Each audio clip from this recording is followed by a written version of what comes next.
জয় হিন্দ, বন্দে মাতারাম, ভারত মাতা কি জয়। নমস্কার, আমি সোমনাথ মাঝি, একজন কলকাতা হাইকোর্টের আইনজীবী হিসাবে আমার প্রিয় ভাই ও বোনেদের উদ্দেশ্যে আরও একটি নতুন ভিডিও নিয়ে চলে এলাম।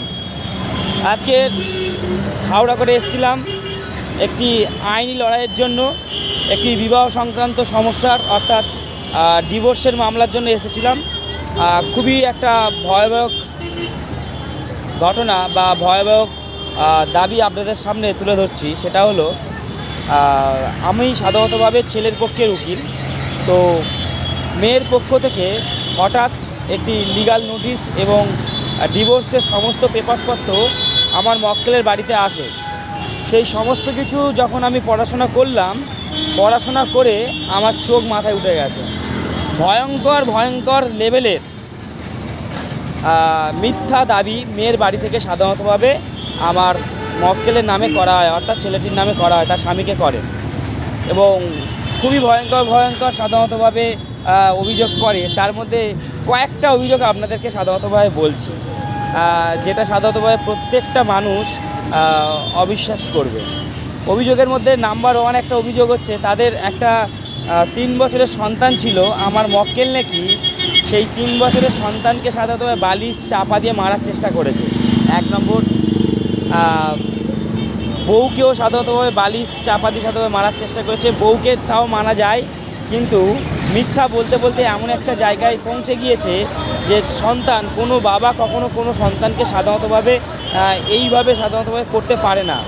আর ব্যক্তিগত হিসাবে আমি সাধারণতভাবে মক্কেল আমার পরিচিত, বহুদিনের পরিচিত, সেখানে সাধারণতভাবে মানে বিশ্বাস করা যায় না। এবং মক্কেলের বাড়ির সবার নামে সাধারণতভাবে মিথ্যা অভিযোগ দেয়। সেই আইনি লড়াই, অর্থাৎ কিভাবে আমার মক্কেলকে নির্দোষ প্রমাণ করা যায়, তাদের পুরো হোল পরিবারের নামে মিথ্যা একটা বদনাম দিয়ে আমার মক্কেল এবং আমার মক্কেলের পরিবারকে সাধারণতভাবে রাতের ঘুম কেড়ে নিয়েছে।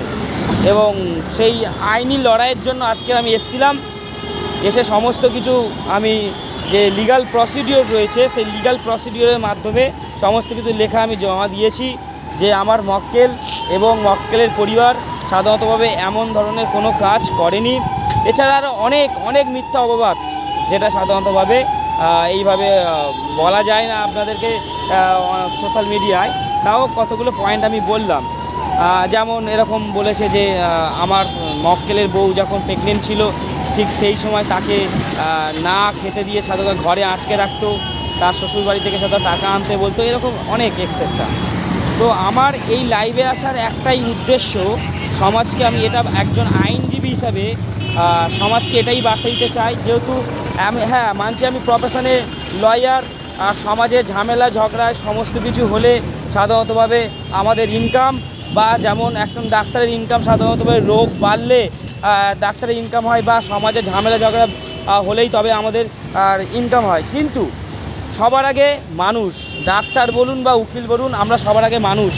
আমরা কখনোই চাইবো না, একটা ডাক্তার কখনোই চাইবে না যে সমাজে সাধারণতভাবে নতুন রোগের আবির্ভাব ঘটুক বা তার যে পেশেন্ট সাধারণতভাবে অসুস্থ হোক। সেরকমভাবে একজন উকিলবাবু হিসেবেও আমরা কখনোই এরকম চাই না যে সমাজ সাধারণতভাবে তছনছ হয়ে যাক।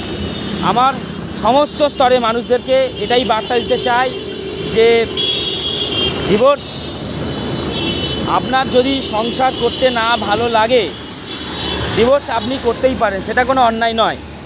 কিন্তু সে ছেলের পক্ষ হতে পারে, মেয়ের পক্ষ হতে পারে। মিথ্যা অপবাদ, মিথ্যা এমন কিছু জিনিস যেটা সাধারণতভাবে করে একটা ছেলের পরিবারকে সাধারণতভাবে জীবন শেষ করা, বা একটা মেয়ের পরিবারকে জীবন শেষ করা, এটা কখনোই উচিত নয়। তো মেয়ের বাড়ির লোক সাধারণতভাবে গিয়ে থানায় গিয়ে সাধারণতভাবে বিভিন্ন রকমভাবে বধূ নির্যাতন মামলা থেকে শুরু করে সমস্ত কিছু সাধারণতভাবে মিথ্যা অভিযোগ দিয়ে ম্যাক্সিমাম ক্ষেত্রে ঘটে। এগুলো করা সাধারণতভাবে আপনাদের কাছে হাত জোর করে বলবো, একজন উকিল বাবু হিসেবে সাধারণত সমাজের এটাই বার্তা দেবো যে এইরকমভাবে সাধারণতভাবে সুন্দর সংসারগুলো আপনারা সোনার সংসার ভাঙবেন না। বর্তমানে একজন উকিল হিসেবে পার ডে প্রায় ডিভোর্সের মামলা আসে। তো বিভিন্ন ডিভোর্সের মামলা ঘেটে একটা অভিজ্ঞতা আসে, সেটা হচ্ছে যে আগেকার দিনে সাধারণতভাবে কিন্তু এত ডিভোর্স হতো না। এখন তাহলে কেন এত ডিভোর্স হচ্ছে? সেই ডিভোর্স নিয়ে আমি আগে অনেক ভিডিও করেছি। তাও এখন একটা কথা বলবো, ছেলের পক্ষ এবং মেয়ের পক্ষ বাড়ির লোকেদের এটা বলবো, ডিভোর্সের মেন কারণ সাধারণতভাবে হাজব্যান্ড এবং ওয়াইফ, এদের মধ্যে খুব একটা সমস্যা হয় না যতটা সমস্যা হয় ছেলের বাড়ি আর মেয়ের বাড়ির মধ্যে হয়। তো আপনার মেয়ে যদি কোনো কারণে জামাইয়ের সঙ্গে ঝগড়া করে আপনার বাড়িতে যায়, আপনি তাকে 2 দিন রাখুন, 10 দিন রাখুন, 1 মাস রাখুন, কখনো প্ররোচনা দেবেন না ডিভোর্সের জন্য। ডিভোর্স আলটিমেটলি কখনো ভালো হয় না ডিভোর্সের ফল।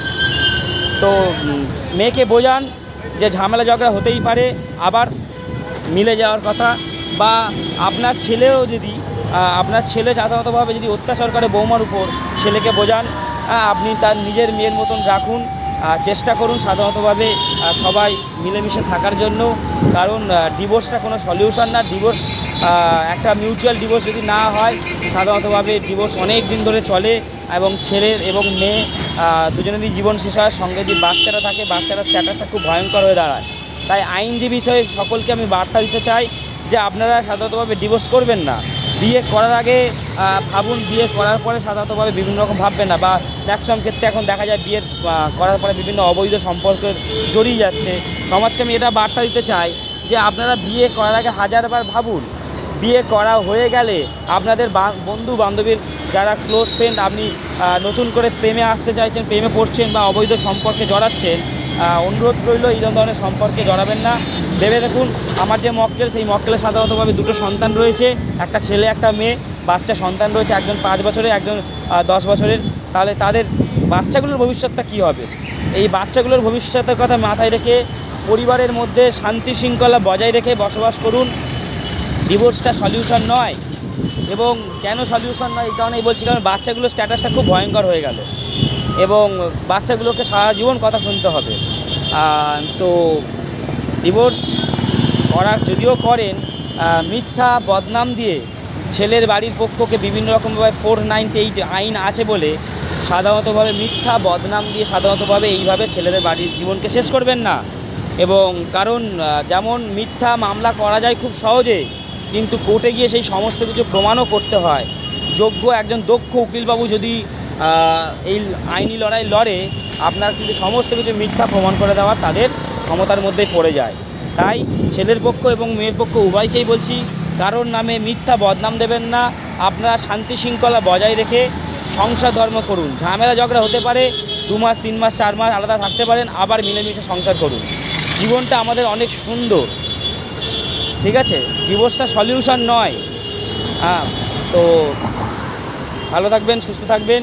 বিশেষ করে যাদের সন্তান হয়ে গিয়েছে, তারা বাচ্চাদের মুখের দিকে তাকিয়ে আপনারা সাধারণতভাবে সুস্থ স্বাভাবিকভাবে জীবনযাপন করুন, ভদ্রসভ্যভাবে জীবনযাপন করুন। নমস্কার।